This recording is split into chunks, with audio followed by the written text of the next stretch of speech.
सलाम दोस्तों, मैं हूं आफ्ताब हुदा और आप देख रहे हैं हमारा यूट्यूब चैनल। दोस्तों, पिछले 3-4 दिन से भारतीय मीडिया के अंदर, जो इलेक्ट्रॉनिक मीडिया है वो भी, जो लोकल मीडिया है वो भी, उनके अंदर तमाम मुद्दों को छोड़ करके सिर्फ एक मुद्दे को लेकर के विवाद छिड़ा हुआ था और आज भी विवाद छिड़ा हुआ है।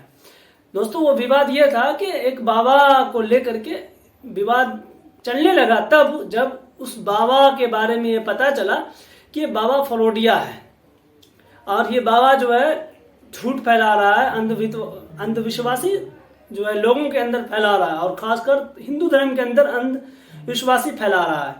और दोस्तों, हिंदू धर्म के ही लोगों ने इसके ऊपर आवाज कसना शुरू कर दिया, तो इसको लेकर के काफी हंगामा होने लगा। फिर हंगामा होने लगा तो आप हमेशा जानते हैं, जो गोदी मीडिया से वो इस बाबा के हक में खड़ी हो गई। और क्यों इस बाबा के हक में खड़ी हो गई कि जो हिंदू धर्म है वो खतरे में आने लगा और लोगों का विश्वास बाबाओं पर से उठने लगेगा, तो इसलिए मीडिया चैनल्स इनके सपोर्ट में खड़े हो गए।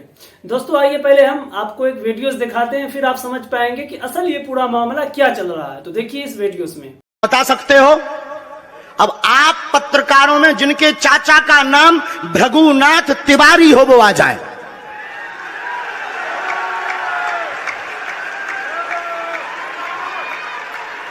आपके चाचा का नाम भृगुनाथ तिवारी?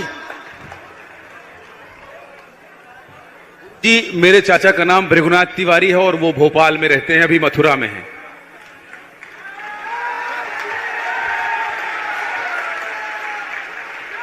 आज लेकिन हमने लास्ट अनुमति ली है अपने बालाजी से।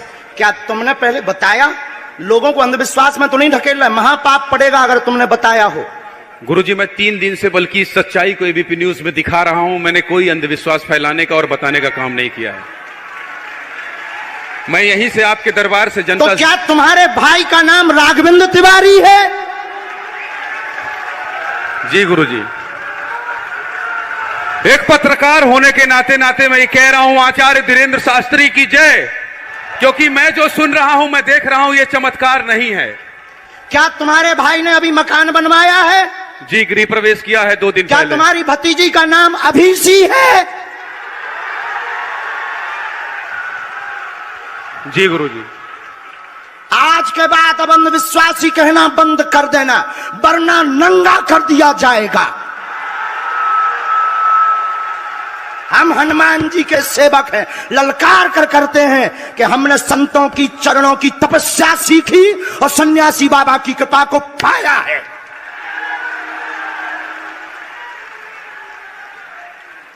जो भ्रम फैला रहे, आज के बाद भ्रम बंद कर देना और आज के बाद हम किसी को प्रमाण पत्र नहीं देंगे, न सफाई देंगे। ये दोस्तों, आपने ये वीडियोस देखा कि किस तरह से ये बाबा, मैं आपको बताता चलूं, इसका नाम है धीरेन्द्र शास्त्री और इसको लोग जो है मंगेश्वर वाले बाबा भी कहते हैं।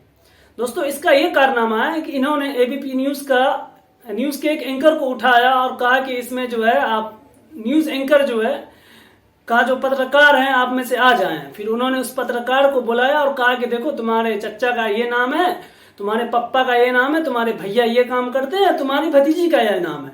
दोस्तों, मैं आपको एक चीज और कंफर्म कर देना चाहता हूं कि आज से 3 दिन पहले, यानी कि जब ये वीडियोस आप देख रहे होंगे तो 3 दिन हो गया होगा, आज से 3 दिन पहले इसी बंदे ने इसी बाबा को, यानी धीरेन्द्र शास्त्री को, इन्होंने इंटरव्यू दिया था, जिसके बाद पूरे मीडिया में से इसी बाबा को इन्होंने इंटरव्यू दिया और इसी बाबा ने इस बंदे को उठाया। मैं आपको बताता चलूं कि इसी बाबा ने इस बंदे को क्यों उठाया। मीडिया चैनल में इतने सारे लोग वहां मौजूद थे, इतने सारे कैमरास थे, किसी दूसरे को भी उठा सकते थे, तो इस बाबा ने इन्हीं को उठाया और फिर सारा का सारा किस्सा आपके सामने खुलकर आ गया। दोस्तों, जैसे जैसे इस बाबा को लगने लगा कि इसकी राज जो है और इसकी दुकान बंद होने वाली है, ये बुखलाहट का शिकार है। आइए पहले इस कड़ी को हम समझते हैं कि ये बाबा लोगों को किस तरह से बेवकूफ बनाता है, तो आप इस वीडियोस में देखें। सब जानते हैं। बाबा बताओ कहां से आए? गुजरात से। गुजरात? दिल्ली से हैं बाबा। आधार कार्ड ने लिया? आधार कार्ड दो अपना।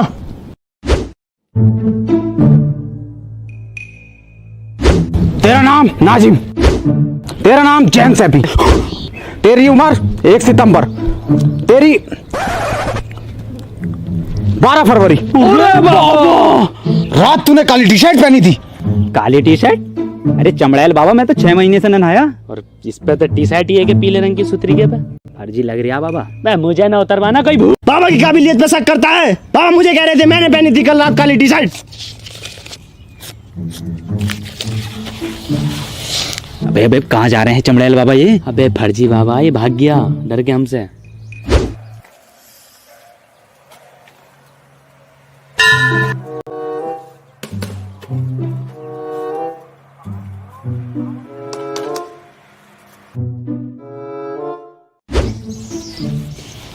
मेरी काबिलियत पे शक करता है। व्हाइट स्कूटर से आए हो? अरे बाबा, स्कूटर में 2 पहिए हैं। अरे बाबा, स्कूटर 5वीं सर्विस मांग लिया। अरे बाबा, गाड़ी का नंबर यूपी 21 थे। अरे वो देख, रेस 3 का सलमान खान। कहाँ भाईजान? भाईजान कहाँ है भाईजान?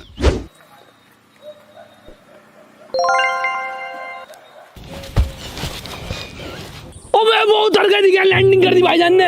ए बगला है वो। गाड़ी का नंबर है यूपी 21 BH 573। अरे बाबा। दोस्तों आपने देखा इस वीडियो में कि किस तरह से बाबा जो है लोगों को बेवकूफ बनाते हैं, चाहे वो किसी भी धर्म के हो। दोस्तों असली आपको ये वीडियो दिखाने का मतलब ये था और कारण ये था कि आप देख पाएंगे कि किस तरह से बाबा जो है पर्दे के पीछे लोगों से सेटलमेंट कर लेते हैं और फिर सामने पर्दे पे आकर के दिखाने की कोशिश करते हैं कि उनके अंदर शक्ति है, चमत्कार है, या वो बहुत ज्यादा शक्तिशाली, वो भगवान से जुड़े हुए हैं।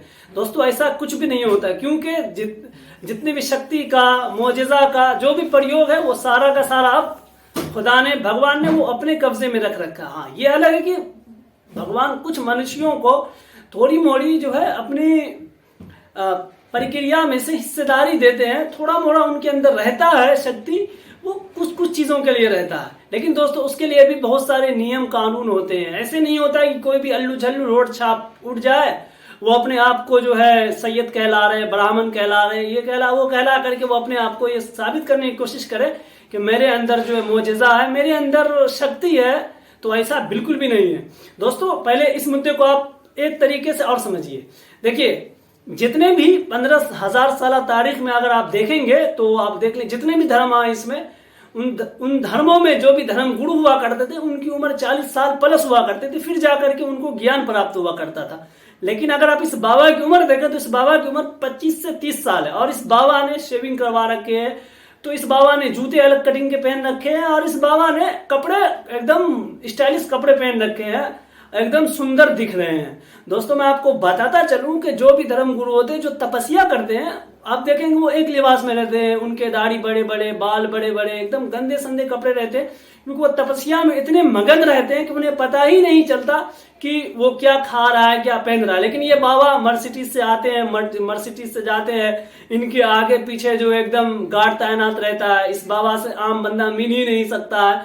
तो दोस्तों, और ये बाबा मैक पे आकर के एकदम लंबे लंबे देर तक भाषण देता रहता है, ये है वो है। दोस्तों यही नहीं, एक चीज आप और भी गौर करें कि ये बाबा जो है, देखेंगे आप, ये धार्मिक मामले में बहुत ज्यादा मुदाखलत करता है, यानी धार्मिक मामलों में बहुत ज्यादा घुसपैठ करता रहता है। आप देखेंगे ये कभी मुसलमानों को आड़े हाथ लेता है, कभी ईसाइयों को आड़े हाथ लेता है, कभी दलित को आड़े हाथ लेता है। तो कोई भी धर्म गुरु जिसके अंदर ज्ञान हो, वो कभी भी किसी दूसरे धर्म को बिल्कुल टारगेट नहीं करेगा, बल्कि वो सिर्फ अपने धर्म की बात करेगा, वो सिर्फ अपने धर्म के ज्ञान को अपने धर्म के लोगों तक बांटेगा, न कि दूसरे धर्म के लोगों के ज्ञान को अपने धर्म के लोगों के ज्ञान के सामने ऊंचा दिखाने की या नीचा दिखाने की कोशिश करेंगे। दोस्तों इस बाबा का पूरा काला चिट्ठा जो है तब खुला जब श्याम नाम के एक बंदे ने, नागपुर के जो है, उन्होंने इनका भांडा फोड़ा, और नागपुर के अंदर इसका प्रोग्राम होने वाला था। तो उन्होंने कहा कि ये बाबा अगर वाकई ज्ञानी है तो ये हमारे यहाँ आए और आ करके हमें ये बयान दे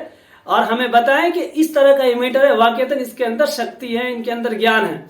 तो दोस्तों फिर हुआ क्या कि इस बाबा ने उनकी बात ही नहीं मानी, मुकड़ गए बाबा, और फिर धमकी बोता रहे। फिर आप इनका इंटरव्यू जाकर के देखें तो समझिए, मतलब उनको संस्कृत में ये गाली दे रहे हैं।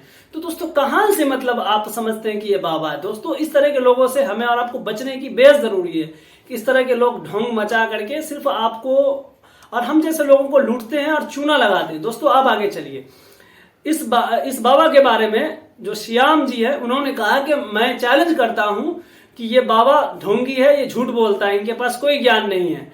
अगर इनके पास ज्ञान है तो ये मजमा लगाए। उन्होंने कहा तुम आओ यहां मजमा लगाओ, और मजमा लगा करके 10 आदमी के आधार कार्ड में दूंगा, उनका पूरा एड्रेस दूंगा, और 5 आदमी को मैं पंच बनाऊंगा, और साथ में वो 5 आदमी पंच रहेंगे जो इन 10 लोगों के बारे में जानकारी उनके पास मुकम्मल तौर से होगी। और हम इस बाबा को कहेंगे कि तुम हमको बताओ कि ये जो तुम्हारे पास ये 10 लोग बैठे हुए हैं इनके बारे में तुम मुझे बताओ। और उन्होंने ये भी कहा श्याम जी ने कि अगर इन्होंने पूरा सच ना सही 90 या 80% भी इन्होंने सच बता दिया कि हाँ इनका ये डिटेल्स ये पता, तो मैं मान जाऊंगा कि वाकईतन इनके पास ज्ञान है, इनके पास शक्ति, आधुनिक शक्ति है, भगवान का शक्ति इनके पास है। तो फिर क्या हुआ, बाबा अपना 7-9 दिन का प्रोग्राम था, बाबा 7 दिन में प्रोग्राम छोड़ के, यानी आखिर के 2 दिन जो थे अहम था, बाबा छोड़ के भाग गए और आकर के फिर यूपी पहुंच करके फिर धमकियां देना शुरू कर दी हैं कि मंगेश्वर धाम वाले बाबा जो है अपने धाम पहुंच के धमकियां देना शुरू कर दी है, मैं ये कर दूंगा, मैं वो कर दूंगा। फिर दोस्तों मीडिया ने उसको इसलिए ट्रोल करना शुरू किया।